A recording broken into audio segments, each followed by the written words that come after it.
Welcome to Off the Page. It's great to be with you. Today's guest is Sister Rosemary Stets, a Bernardine Franciscan Sister who recently authored the book Franciscan Field Guide, People, Places, Practices, and Prayers. Sister Rosemary has served as Vice President for Mission at Alvernia University in Reading, Pennsylvania, and she was a member of the faculty in the Department of English and Communications. Her book, Franciscan Field Guide, is the focus of this conversation. It's a really wonderful book, almost like a Franciscanism 101, with so many on-ramps to different aspects of the tradition. I loved hearing Sister Rosemary's story, discussing her book, and I found her passion for higher education and the love she has for her students to be really inspiring. Our Franciscan Lectio segments today, our reflection segments that we began implementing with the last episode, they are brought to you by Darleen Pryds. Dr. Darleen Pryds is Franciscan Media's acquisitions editor and a scholar on lay Franciscans. I feel like I learn something new from her every week working with her at Franciscan Media, and I'm happy that you get the chance to learn from her this episode as well. So, without further ado, here is Sister Rosemary Stets. Sister Rosemary Stets, welcome to Off the Page. Thank you, Stephen. Happy to be here. Yeah, thanks for joining us. I want to get into your wonderful book, The Franciscan Field Guide. It's a concise but comprehensive overview of the Franciscan tradition. But first, can you talk to me a little bit about your own personal journey? What was your upbringing like, and how did you find yourself entering religious life? That's a lot of territory, but I'll start. I'm Catholic, of course, raised Catholic, and I attended parochial school. And as a child, I always loved writing, and I enjoyed, and I had a very good teacher, Sister Bernardine Sister, in the 7th grade. I'll never forget her, Sister Lillian, who taught me the skill of writing. I don't know if it impacted the class as much as it did to me, but it just made so much sense how to bring out ideas and put them on paper. Then of course, I entered the congregation after high school, and I had my education through the sisters. And I taught elementary school for a few years, which was not a good fit for me. I loved the children, but I don't know. I just wasn't. It wasn't my level. I kept thinking, I think understanding what I'm saying. So then, and also the range of subjects. I hated math. I didn't like science. I was not interested in some of those areas. So by the time I was about 28, I had already finished graduate school, and I was assigned to the university in Reading, which is the sister sponsor of the university, Alvernia. At that time, it was Alvernia College, and my field was it was English and Communications. So I had the yearbook, and I had the student newspaper, and I taught courses. And I had a wonderful mentor. She was the academic dean, Sister Pacelli, renowned in the congregation as a brilliant woman. She was actually an actress before she entered. She had planned to go toward a degree in theater and, try her luck in theater and Broadway maybe. But she mentored me, and she would check my syllabus, and she would offer ideas. Her classes were packed to the gills, and I kind of modeled myself on what her style was. So that's how I got my start. And writing always was part of my nature. I journaled all the time, kept a diary, so that's where my domain, you could say, is. Yeah. Now, some listening may not be familiar with your religious order. Can you explain to listeners what a Bernardine sister is? Okay, that I know. That's delayed. I am a Bernardine Franciscan Sister. Our official title is Bernardine Sisters of the Third Order of St. Francis. And just by way of a comment, the Third Order is the largest Franciscan order in the world. The Third Order is both regular, meaning myself, we live at a convent, we take public vows and we live the vows, or it could be secular. Secular Franciscans are men and women who live in the world, and they have a job, they have a family, but they are committed to the Franciscan way of life, and they love that life. just as an aside, my mother was a secular Franciscan, as was her mother. And my paternal father's brother was a secular Franciscan, and he was in the Second World War, and he was killed in action. But when they sent the tags back to my grandmother in the little box, you know how they would do that after, when they buried the body and they sent the tags back. In there was the cord that he wore around his waist that symbolized his commitment to the third order ideals. So the Bernardine Franciscan Sisters follow the third order rule of St. Francis, which is a rule that, is built on the three vows of poverty, chastity, and obedience. And we are also an active order. So we live a life in common, but we have, I work at this university in Reading, Alvernia. I work along with other sisters at campus ministry, but I had also been a faculty member. And there was a period of time where I served even in administration. So it's actually, as a Bernardine sister, you were sent wherever they want you to be, and you go, and God gives you the help that you need to fulfill that mission. You talked about your journey and your connection with Alvernia University. And my understanding is that the idea for you to write this beautiful book came in some way from your experiences, interactions with students and faculty at Alvernia. Can you describe the story there and talk about where exactly this book came from within you? Yes, this book is, I never said to myself, I think I'll write a book about St. Francis. I'll call it this, it'll be this, and then it wrote itself because it called me. What happened in terms of the text itself is, I was working at Alvernia. At that time, I was already a faculty member as well as part of the administration. And some of the roles I had were to integrate the Franciscan spirit into the university, because at that point, many of the sisters who had been teachers were now retiring and moving, or they had health issues. I was the youngest probably the whole time I was there. And then at the same time, more and more lay teachers were being hired. And so the administration said, I talked it over with the president in our congregation, which sponsors this university, that we need to, as the sisters disappear and the lay instructors and teachers and professors come in, they're good teachers in their discipline, but they don't have the spiritual background. They don't have the sense of a Franciscan university. So I took on my own, to meet new faculty coming in, to explain to them our mission. What is our mission? And how do we live it? The mission for Alvernia: to learn, to love, to serve. You can stop any student on this campus and they can tell you that. And it was really a lay president who was a deacon in the Catholic Church. He was the first lay person after a sister to become president. And his idea was he wanted to put the San Damiano cross, which is the Franciscan cross of Christ from Italy, from the Middle Ages, in every classroom. And we did.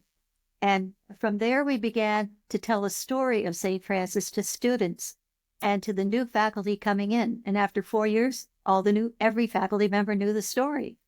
And then we began to invite the students to share, at different times, the story of St. Francis as part of the curriculum.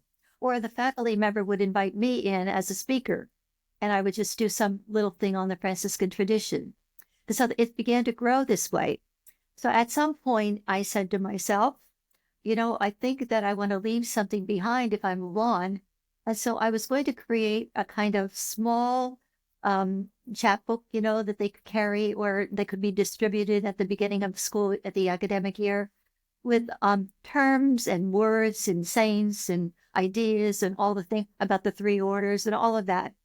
So I started to put something together, and at that time I took a sabbatical. It was only one semester. I had the opportunity to go to St. Bonaventure, and I had 2 courses. I think I put this in something that I sent to you, maybe, Stephen. I took 2 courses from Michael Blastic, who was a tremendous professor, steeped in the tradition, and he spoke at many AFCU conferences, and we were always a success. I asked him if he would read what I was writing. So I was taking notes in his class, and then I was building the content for the book. And I asked him to read it, and he critiqued it, and he gave excellent suggestions.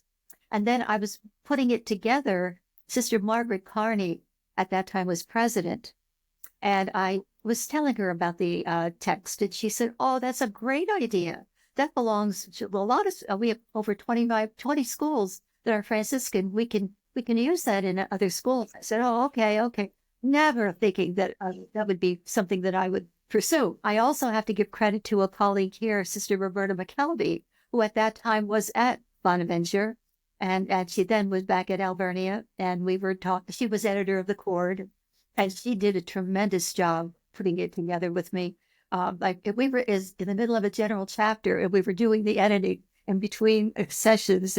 But I met the deadline, and it got published. I know a lot of people who are spiritually searching, a lot of either recovering Catholics or recovering Protestants who are perhaps calloused or a little bit frustrated with organized religion. However, they find themselves not wanting to let go of the Christian tradition, and they still feel like there's something there.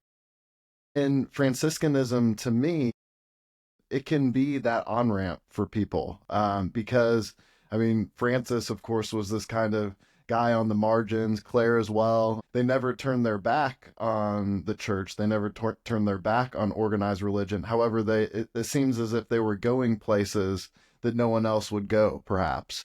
And so all that to say, most people just know St. Francis from bird baths. I know Richard Rohr has talked about that. Perhaps a lot of people have not even heard of St. Clare.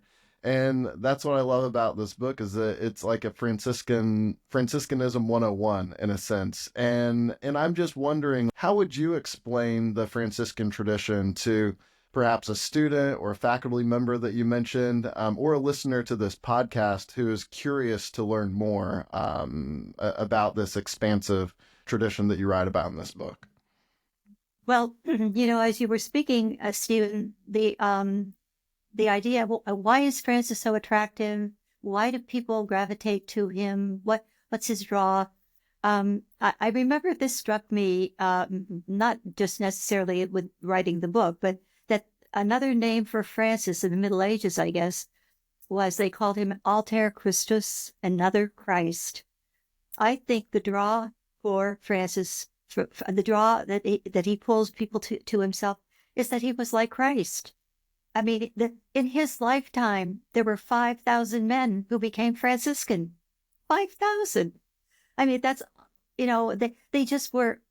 Now, of course, it was at a time when the church was not, they were not exemplary. They did not reach out to the people. They didn't care, really.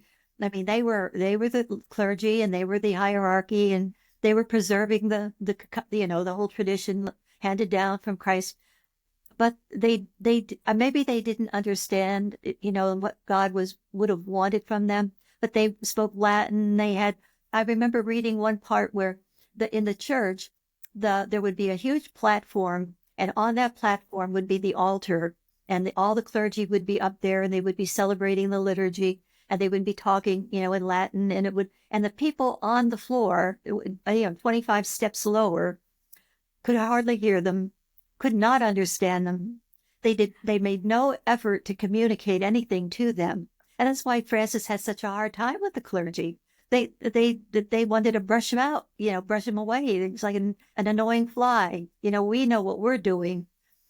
But the people had no connection with God. They were like lost sheep, and Francis was like their shepherd.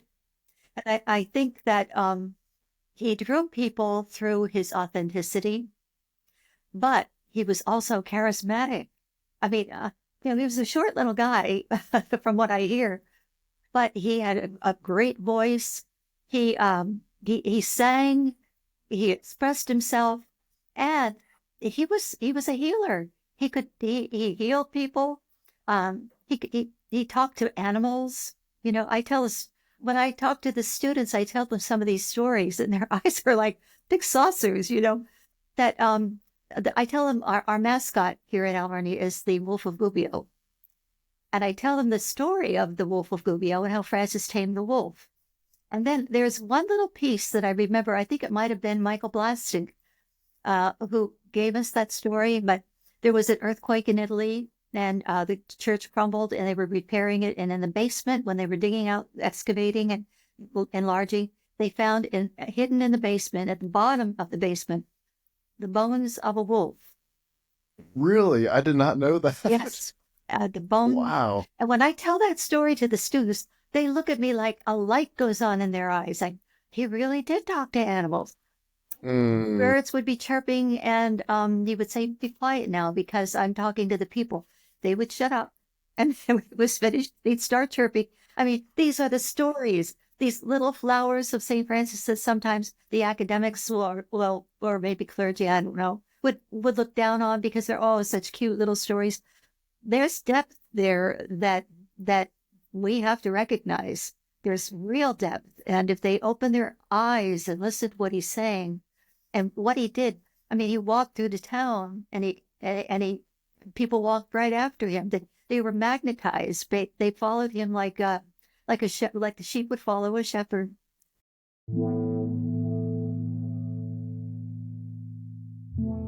We are about to move into our first reflection moment, where we pause, consider, and contemplate the contents of what a guest has said. And again, guiding us through our reflections today is Dr. Darleen Pryds.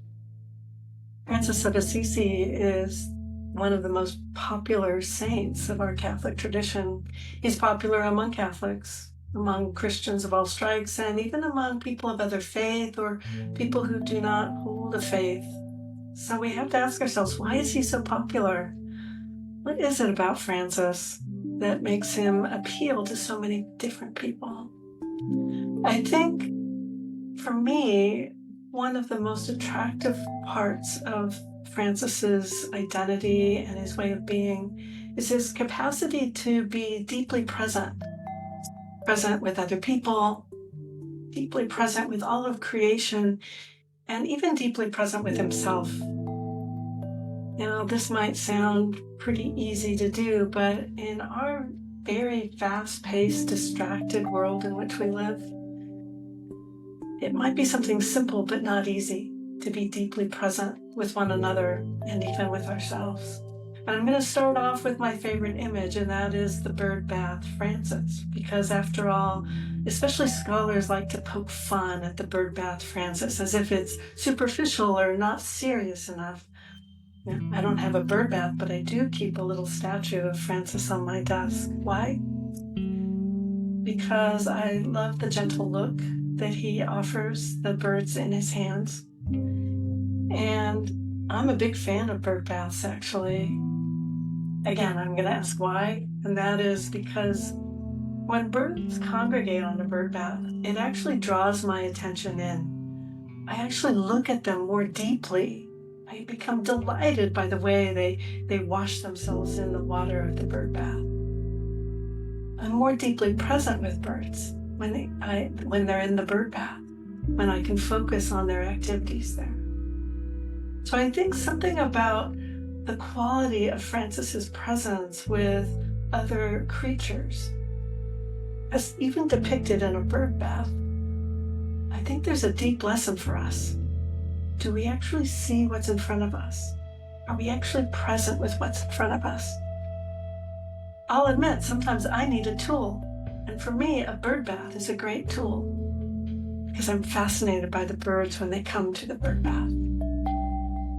So I'm all about putting aside the disparaging comments about Francis and the bird bath, but I would like to move on from that quality of presence to some of the stories that are told about Francis. And I think that's another compelling aspect of Francis of Assisi. Sure, there's a lot of theology that gets developed around Francis and Franciscan spirituality. But Francis himself was pretty simple. He wasn't a theologian. We know about him through stories and storytelling. and how we tell these stories, how we enter into the stories closely enough so that we can capture the essence or the meaning of the stories. That's a spiritual practice that I like to live into and have been developing in my own faith journey. So I'd like to start off with the story of the Wolf of Gubbio. It's a relatively popular story about the people of the town of Gubbio who were terrorized by a wolf that was attacking their livestock and even attacking their children. They wanted to seek revenge and kill the wolf. You can see even how I'm telling the story, there's a lot of energy and a lot of volatile energy in part in this story.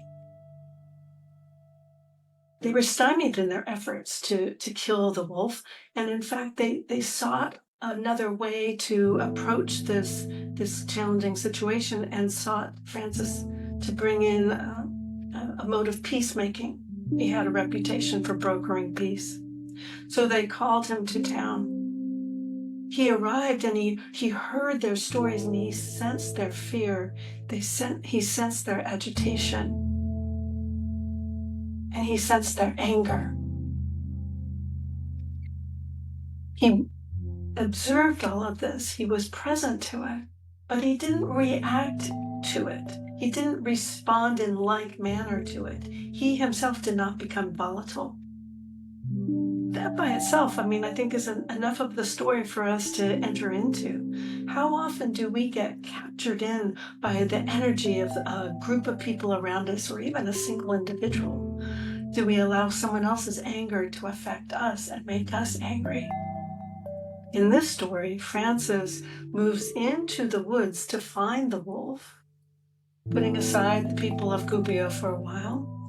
He eventually, and again, this is legend, so as the legend goes, Francis finds the wolf in the woods, and he approaches the wolf gently, tenderly, so that he can observe the wolf and be deeply present. And he asks the wolf, "Why are you doing this?" Why? Out of curiosity, he asks, "Why are you scaring the people of Gubbio? Why are you attacking their livestock? Why are you attacking their children?" Again, that just causes us to stop and pause for a moment. How often do we cultivate curiosity around someone else's anger or around someone else's behavior? Can we stop and ask why, other than being drawn into perhaps volatile or negative energy? So again, as the legend goes, the wolf responded by saying, "I've lost my pack. I'm all alone. I'm hungry. I need to eat. I'm afraid." All perfectly legitimate reasons for sustaining his own life, right? So Francis brokers a deal and says, "What if the people of Gubbio fed you, offered you a place to live, and fed you? Would you stop attacking them?" And according to legend, the wolf said yes. So Francis and the wolf walk back into the town of Gubbio, and you can imagine the shock of the people when they walk into town. But Francis explains and asks the people of Gubbio, "Would you be willing to feed the wolf?" And when they agree, according to legend, the people in the Wolf of Gubbio lived in peace for the next 3 years until the wolf died. This story for me points out so many different simple but maybe not easy features of navigating conflict. Most of all, deep listening to the issues involved and cultivating a sense of curiosity around those issues, to ask, to investigate, and to consider a solution that is other than detrimental or violent. Certainly, we need skills like this today, where we can enter into a volatile crowd or even enter into a conversation with one volatile person, and rather than receive that volatility or anger ourselves, listen deeply and respond with curiosity.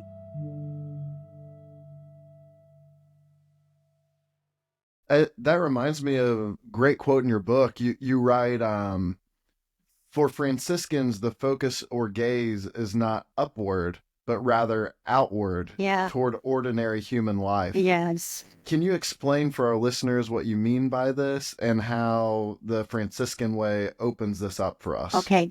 I think I take it from the example of the Lord Jesus, who referred to, of course, God our Father, and taught the Lord's Prayer, and understood that our real destiny is to return to the Father. But he knew that it was not going to be just me doing that. I'm not going to go myself. He wanted others to go with him. And so that's why he was sent. God sent him to bring the world, to bring all of creation back into the loving arms of the Father. And the whole sense, I mean, it could be so much to talk about. It's like a million threads, but you have to bring them all together and weave it so that you get the story right. But from beginning of time, I mean, wherever we are in the Bible or wherever we are in the evolution of human life, at some point, men and women began to look for something above their just survival. And as that began to grow, they felt a longing to know more, and there was an empty. So by the time we come to the Middle Ages, the church, which should have been feeding that hunger, was missing the boat. They hadn't gotten it yet. But Francis, in his humility and in his simplicity and in his, God chose him.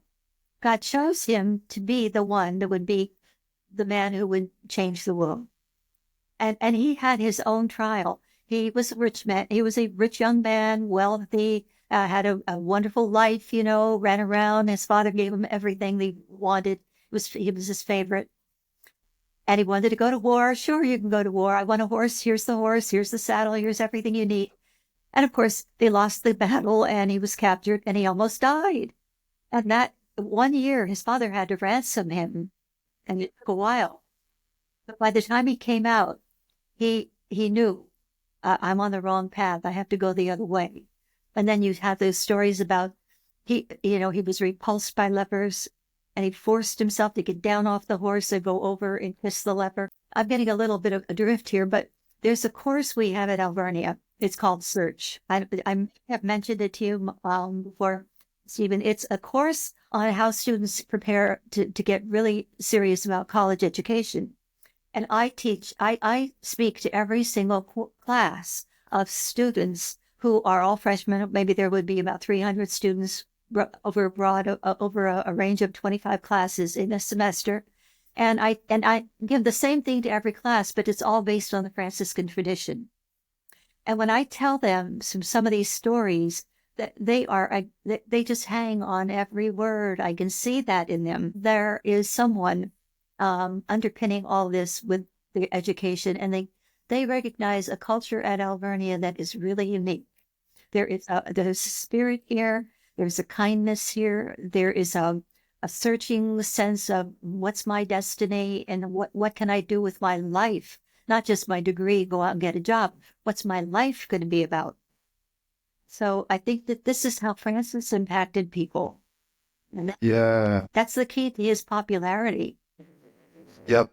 Yeah. And I mean, you're mentioning like the young people who you interact with every day, who are spiritually hungry. And I mean, to go back to one of the visuals you gave about people in a church in the Middle Ages, either unable to understand the Latin in some places or unable to hear the liturgy. And I think that's the way a lot of people feel. And yet, here are figures like Francis coming along and saying like, hey, look out at the world. Christ is there. Look out at the person you rejected. Christ is there. Exactly. Look at your pet. My dog's on the other end of this camera. Like, Christ is there. And this very human person inviting people to see and to realize that the church is everywhere, while also not turning his back on the church. I mean, it's the ultimate non-dualistic move. It's brilliant. But all that to say, I'm wondering,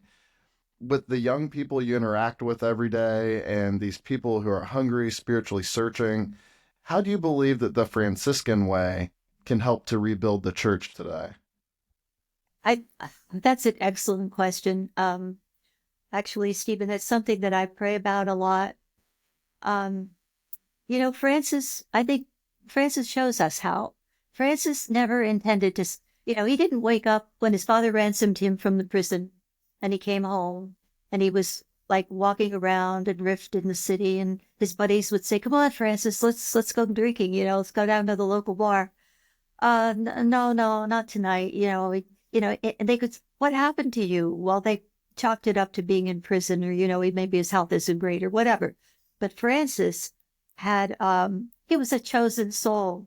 Francis was authentically, enwrapped and, attracted to God. And he just grew and grew, and God poured and poured more graces into his soul. And the more he received from God, the more he gave out.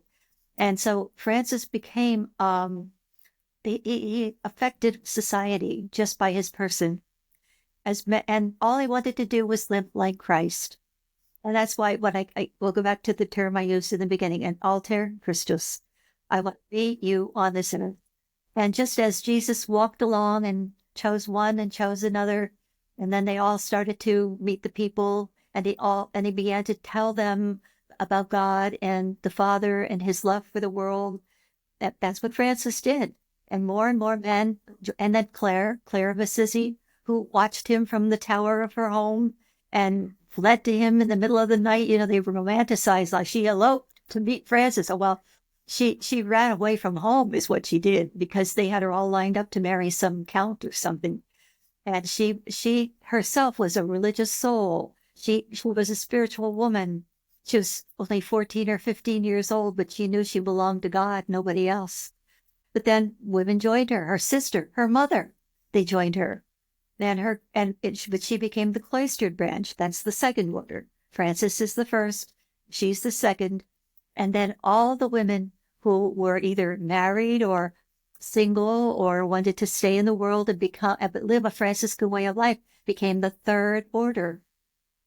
And that's where Francis really found why we say he founded the three orders, because all three of them are flow from his own spirituality.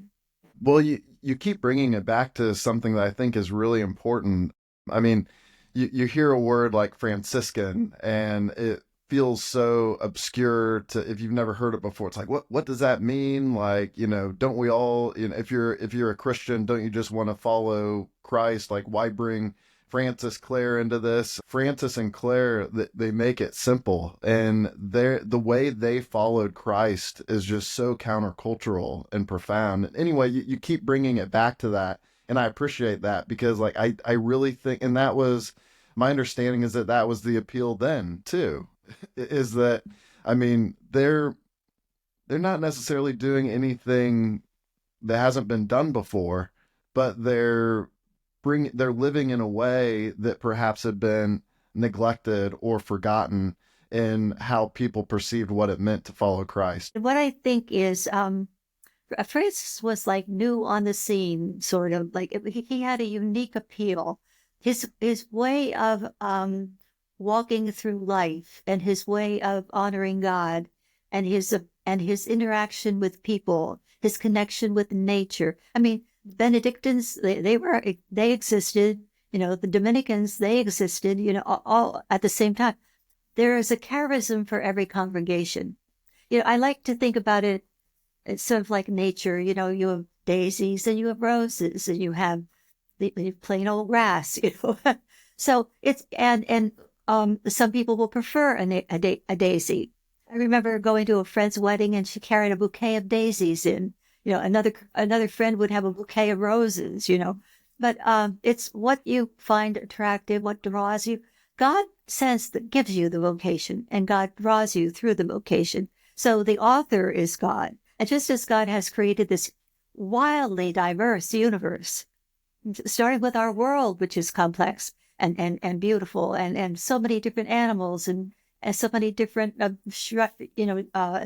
plants and different people and different approaches to the way they live their life. That's the way it was with God and all of nature. And so I think Francis was the right man at the right time in God's plan.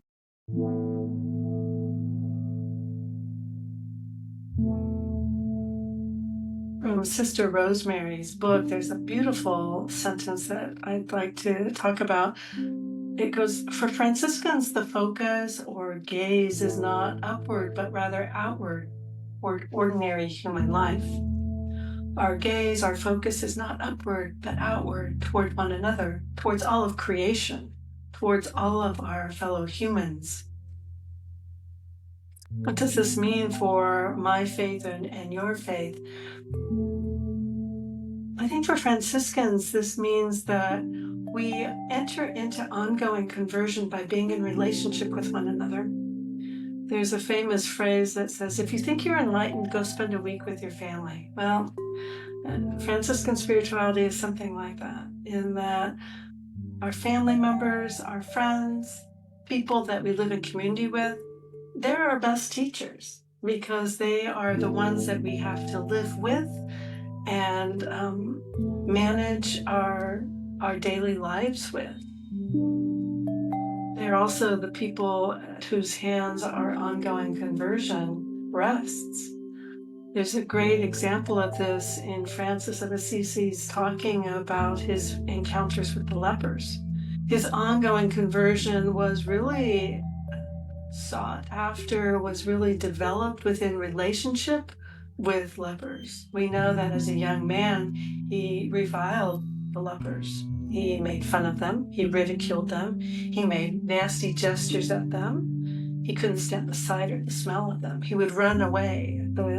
Not even the sight of them. He wouldn't get that close. He'd run away before he could see a leper.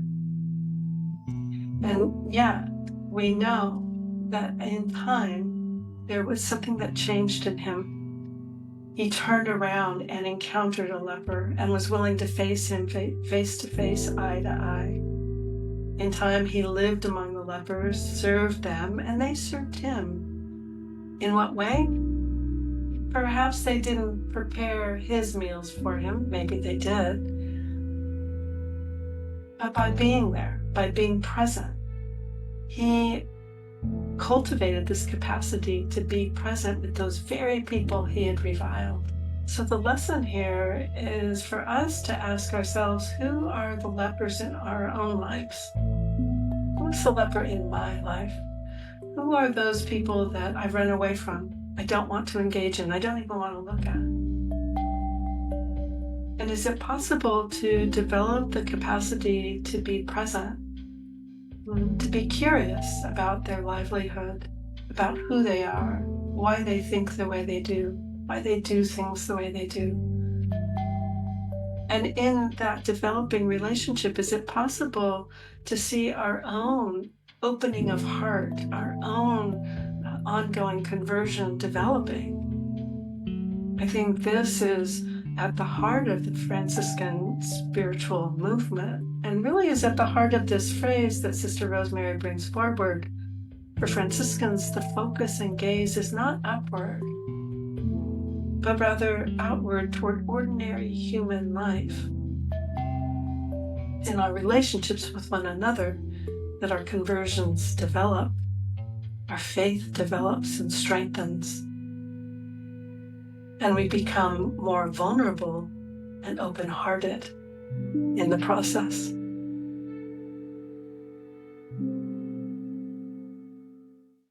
One aspect of Franciscan spirituality that you write about in your book that I wanted to dive into for a little bit is the idea of poverty. And of course, for Francis and Claire, it wasn't just an idea. I mean, it was a lived reality. Yes. And I liked your phrasing in the book. You described Franciscan poverty as a, quote, poverty of being.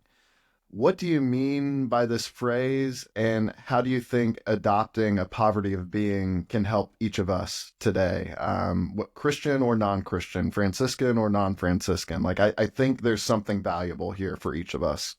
When I say poverty of being, I want to use that expression and kind of match it up to how we live poverty. And so when we say, today there's poor people everywhere and they're miserable, and that shouldn't be, because they're being deprived.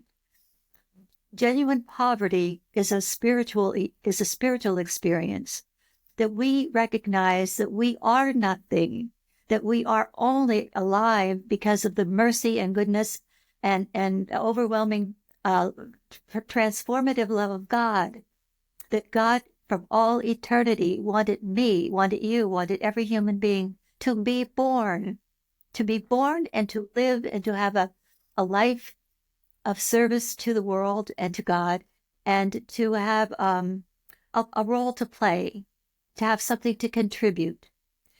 I talk to the students always about, what is your mission in life? And they'll say, well, that's your job, isn't it? You are the mission director. But no, you also have a mission. And what will that be? And how will you live it? And how will you know what it is? And until you find it, how do you discern? What is discernment? How do you do discernment? There's a million ways that you could go with that. But I also think poverty of being is, above all else, a yearning to be like Christ in his poverty. And what does that mean? Not that he didn't have a mother, father, food on the table. His poverty was that he left the glory of the Father's side. He was the Son of God, the pinnacle of anything that any human person would want to have. That he was sent by the Father to the earth to become a human person, to live among us, to experience our life. But for what purpose? So that we, being transformed by Christ, could go back to the Father and have the same status as Christ with the Father. Like his humanity comes down to our humanity, and our humanity goes back up to the Father after death to be with him in his humanity, one with the Father within the Trinity. And that to me was, I didn't know how else to explain it except to say, it's from within. Yeah, because I think when some people hear that word, like poverty, like you mentioned, I mean, real physical poverty, like that's an evil, Yes. like people should have their basic needs met, especially in this country. I Yes. mean, with all of our wealth and opportunities here. However, you're talking about something else. If I'm hearing you correctly, poverty of being can actually be liberating, Oh, because absolutely. then you stop chasing things. Then you stop Listen, trying to grasp at things, then you stop trying to control your life. And you mentioned that trajectory of the divine, God coming to us, and then divinization, us becoming more like God. This kenosis, this kenotic kind of movement of letting go, self-emptying. For me in my own life, it began to make more, like Franciscan poverty began to make more sense to me when I began to put it in the context of, what are the things in my life I'm trying so desperately to control? Okay. It's time to let that go and trust that I am becoming more like Christ in this letting go. That something is happening on a absolutely. deeper level for me. My heart is being formed, my mind is being formed.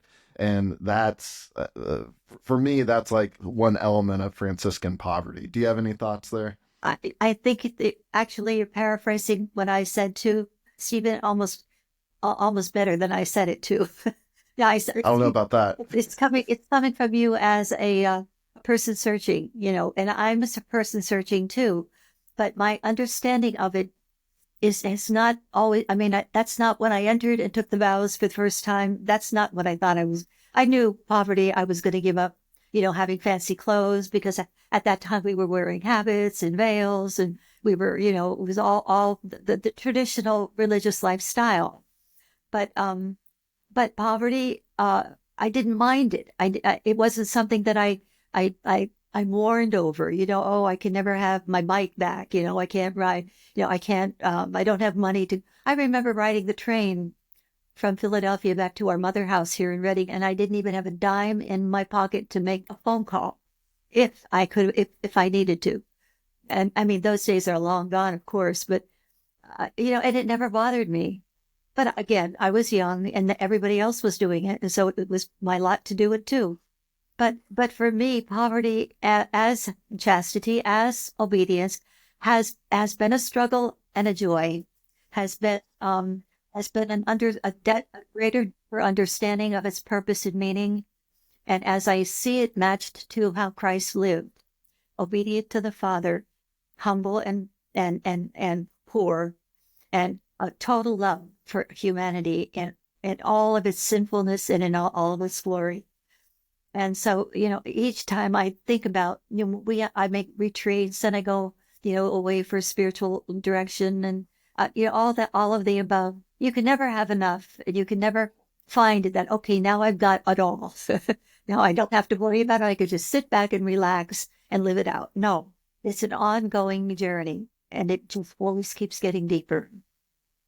Yeah, and it's a huge thing in our culture because it seems like so often we are always looking for that thing to fill us. And that can be material, or we see this a lot these days. That can be ideological too. Like we're looking for that thing that answers all of our questions. We're looking for that thing that gives us ultimate certainty so that we can be right and holy and look down. That's the egoic aspect, so that we can look down on others. Franciscan poverty says, let that go. Let that go. Like in the emptiness, only in that disorienting emptiness can God be the one that fills us. Exactly. And that's the purpose of poverty. It's not poverty as a value, isn't a value really. Poverty as a vow isn't to make you feel lower and hungry or, imperfect or even just a failure. Poverty is to free you to do all those things you mentioned and to keep on going even further and faster to the God who created you and is calling you home. Yeah, I love that. That's beautiful. And of course, you mentioned it earlier, but the notion of poverty, and that brings us to the humility of God, the title of Sister Ely Delio's book. And in the Franciscan approach to the Incarnation, you mentioned this in your book. This is a big theological element that kind of sets Franciscans apart, correct? You mentioned Duns Scotus. You've got a great section in your book where you go through all these notable Franciscans through the centuries, and each section is kind of an on-ramp to further explore them if you want to. And Scotus, of course, came along and he refuted St. Anselm's popular atonement theory, which is basically the idea that God became man in order to die for our sins. And Scotus argued that the Incarnation would have still happened even if Adam and Eve had not sinned. Exactly. And yes. This may seem like a wacky kind of interpretation of the Incarnation to many Christians listening to this, who have only heard as sin as the explanation for the Incarnation. However, can you discuss where Scotus was coming from and how this was actually not a new idea, and the Franciscans were bringing forth something that was actually quite ancient and perennial in the Christian tradition? Try, Stephen. Yeah. It's a big question. Yeah, I know. We're just talking about God becoming human. No big deal. Actually, I read Scotus and I admire him. I understand what he's trying to say, but sometimes to be able to articulate it back to you, I want to do it justice. So, and I'm not a scholar from, in that particular era, but neither was Francis a scholar. So what I see in Francis, and how Scotus perceived it, was that Francis followed the inspiration of God. He built his whole life around Jesus Christ. He created the Bethlehem scene because he wanted to replicate what the Lord did, then he was a common man. He was a simple man. He was one of the people of the city. And all he was trying to do is help them see God the way he saw God in all these little manifestations of picturesque little scenarios, And the fact that he had the stigmata, the fact that, and he tried to conceal it. At the end of his life, he suffered terribly from it. He was going blind, and they cauterized his eyes, which did nothing but cause him pain. And he was singing as they did it, and he said he felt nothing. But of course he did, being human, but he transcended it in his mind, in his heart. He was so one with God that he could feel only God's love, even though his body was in pain. And I think this is what Scotus is trying to say in some way, that that Christ Jesus is one of us.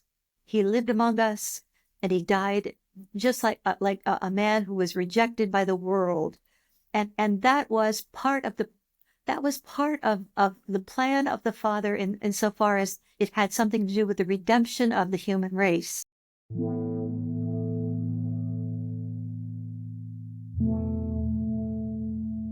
Don Scotus developed a theology around the spiritual insights of Francis and Clare. With regard to the Incarnation, his view was that God so loved the world, he wanted to take on human flesh to live among humanity, to share divine life with humanity and all of creation through the Incarnation, through Christ coming into this world. Now, this might seem a little different than what many of us grew up with. Many of us grew up with a view of the Incarnation that's similar to Anselm, his theology of the atonement, that because humans sinned, there needed to be a debt paid, and the debt was paid with the life of Jesus, of the passion of Christ. Because this theology is so embedded in many of us, when we hear Scotus's theology, we think it's an innovation, we think it's new, we think it's different. But in fact, it was centuries old. Theologians who had argued for a positive anthropology, a positive reason for the Incarnation. For example, Isaac of Syria, he died around 700. He argued that the birth of Christ was the most happiest thing that could possibly happen in the world. So to attribute it to human sin would be ridiculous. Instead, it revolves around God's love for all of creation. God became incarnate so that the world would become aware of God's love as God dwelt among us. So for me, because it was an innovation to me, I didn't grow up with this kind of theology. In recent years, I've kept a nativity scene at my desk. Some people walk into my study and say, "Hey, it's not Christmas time, why do you have a nativity set?" For me, it is a constant reminder that the Incarnation is a part of my faith, not just in December, not just December 25th or into January, but all year round. That the Incarnation is evidence of God's love among us. And this is a very Franciscan approach.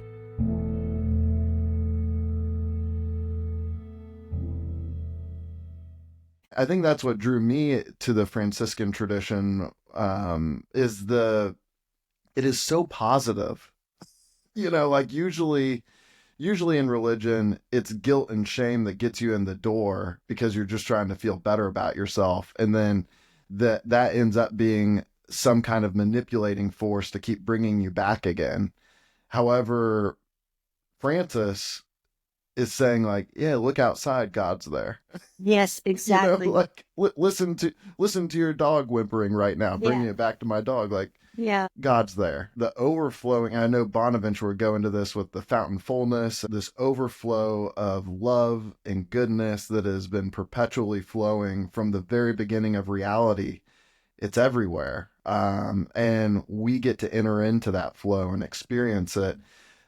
That's a different kind of grace. And not to say that like we certainly, the sacrament of confession is a great is a great thing. And, to talk about your wrongdoings and mistakes, like I'm not advocating for, leaving that out of spirituality. However, I'm saying that in the Franciscan way, it feels deeper to me, that it's not always the thing that brings you to the throne room. Like you go there because it's so beautiful and loving. Exactly. And yeah. Exactly. I like that. And that brings us to another element that you hit on in your book, and that's the concept of relationality. Concept sounds way too dry. Like, again, for Francis and Claire, it was like lived experience.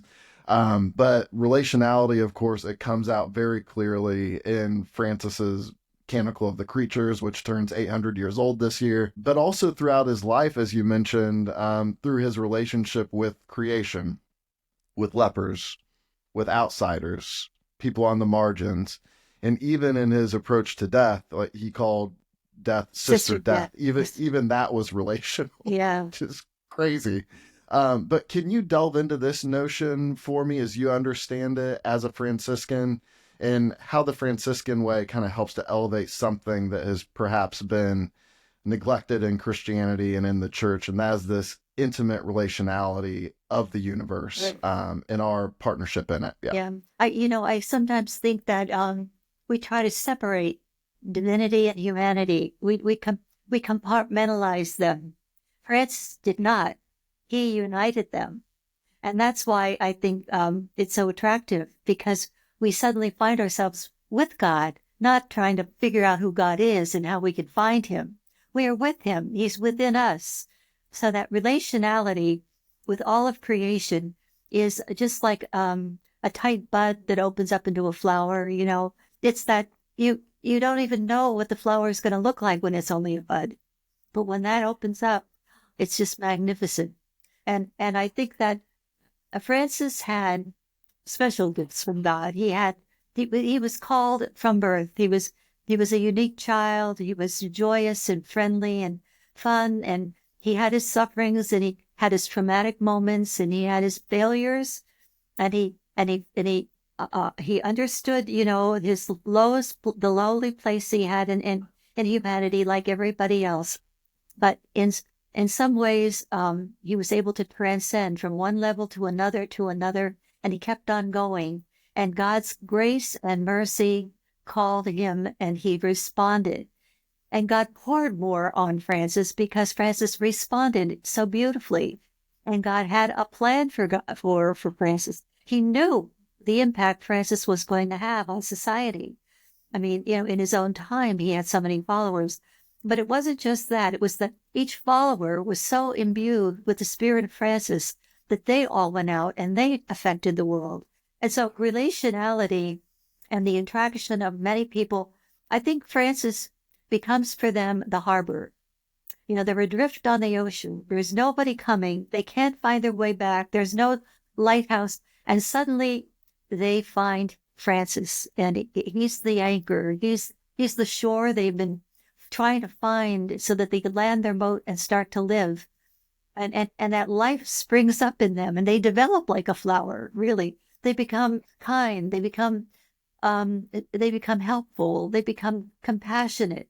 And as they grow in love for Francis, Francis leads them right to the Father, right to Jesus. And the graces are what awaken us. It's not just the human person. It's the grace we receive from our opening ourselves to God in the way that Francis did, that enables us to begin to grow and to develop and to become our own person on our own personal quest. But he's out there being our leader.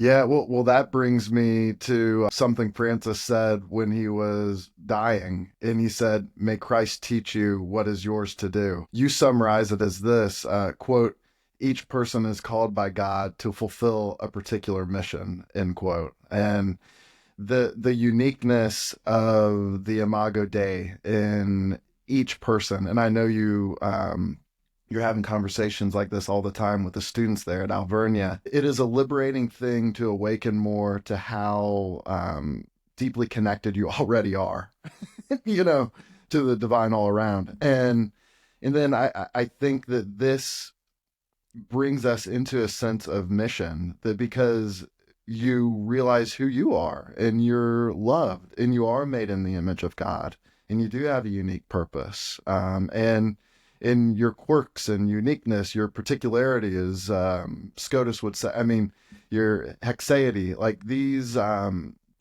things that God has gifted you with. It's part of you. I think the Franciscan tradition, it really brings forth that notion of the Imago Dei. And I'm curious how you approach that in your work today at Alvernia. Uh, that's a great question, because Stephen, when I speak, I spoke about the search class, and I speak to the students every section of the search class, and what I do, not only do I share with them a little bit about the Bernardine history, Bernardine sisters, and how we were founded and so on. But the other half of it, at least, talks about the mission. And we have as our mission to learn, to love, to serve, which is the part of, it's right out of Bonaventure, and it's a famous quote from Bonaventure about, knowledge joined with love and all of that. So I explain what that means.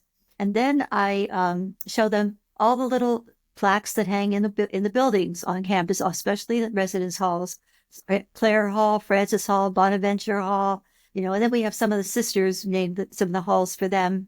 And then I talk about the San Damiano cross and how that's in every building because of where it comes from and how it's important. But then I tell them, and most importantly, is when you graduate from Alvernia, and I show them the seal. And on the seal, in Latin, of course, is the saying, I have done my part. May Christ show you what is yours to do.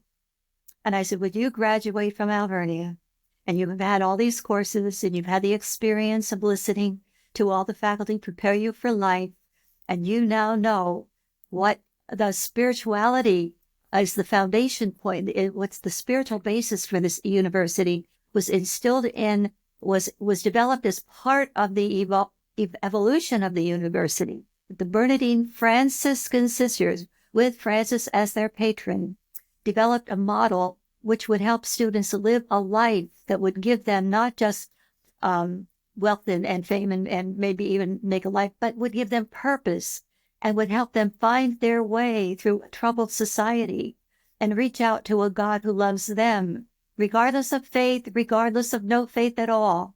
And I make that very clear because we are always a Catholic university welcoming all faiths. And then I say to them, God will show you what is yours to do. And that is what your focus needs to be. Hold on to the hand of God. And one time I was talking to a group of students and I said, just remember 3 things. Remember to, I hope I get the 3 of them right now. The first one was never forget your roots. And the second one was never turn your back on the poor. And the third was never let go of the hand of God. And I said, if you just write that down and keep it as a bookmark in a prayer book someplace, or whenever you feel lonely or lost and you want to say a prayer to God, pull that out. If you just do those 3 things, you'll be okay. You'll find your way home. Thank you for your time, Sister Rosemary. This has been a real joy. Is there anything we left out or anything else you wanted to hit on before we conclude here? Maybe this is what I can share. I want the students to start a podcast through campus ministry, and that's where I'm working now. I think that students are hungry for God. They want to know more. They don't know how to ask they're afraid to ask the question, to be labeled. It's like they talk to each other, but they're kind of stumbling around and they don't know, and I think that if we had students who understood certain things well, and they were running a podcast like you're running this podcast with me, there would be such, it would be such a help for them spiritually.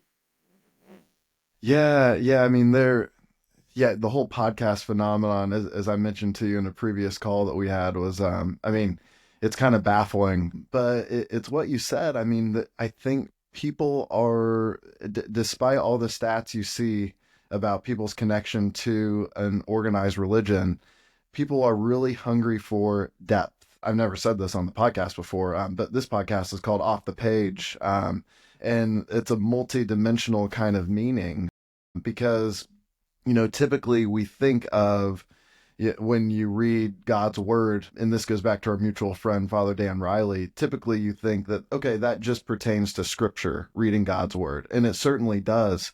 However, that also takes us off the page into the world, as Francis did. Perfect. To read the world before us and to enjoy this reading and to get lost in this reading. And so it's kind of a play on words with also, we're interviewing a lot of authors, so we're going off the page with them. Our ultimate hope is that, at least mine, is that it guides listeners off the page in their own life to go out in the world and open up to the God that is right before them all along, wanting to, as you said, hold their hand. So I as we conclude here, I was curious, and if nothing comes to mind, that's okay. But toward the end of your book, I loved that you included a number of beautiful prayers that are important to the Franciscan tradition.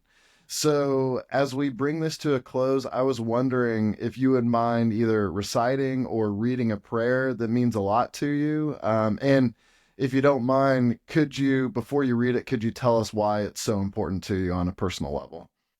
You don't mind if I use the book as a prompt? That's fine. It's your book. You do what you want. Yes. The prayers, it's interesting how I found things to put into the book. For example, I did a little piece on Pope Francis.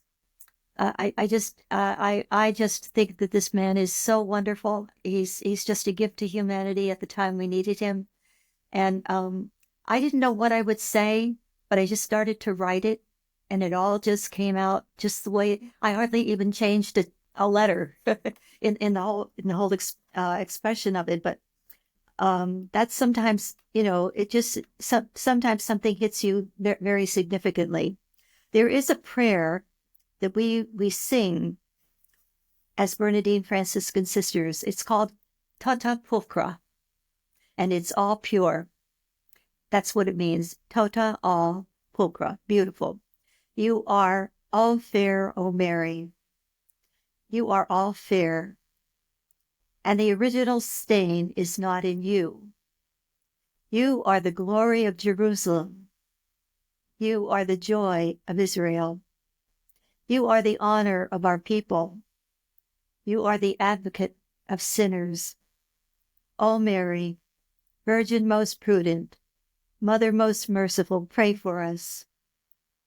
Intercede for us with our Lord Jesus Christ. In your conception, O Virgin, you are immaculate. Pray for us to the Father, whose Son you have borne. And we sing that prayer in Latin every Saturday because our congregation, as is with all Franciscans, we are very devoted to the Mother of God. And so that prayer has a special part of the book, and it's especially in my heart. Beautiful. Well, thank you for sharing it with us. And thank you again for your time, Sister Rosemary. This was a joy. It was a joy to be with you too, Stephen.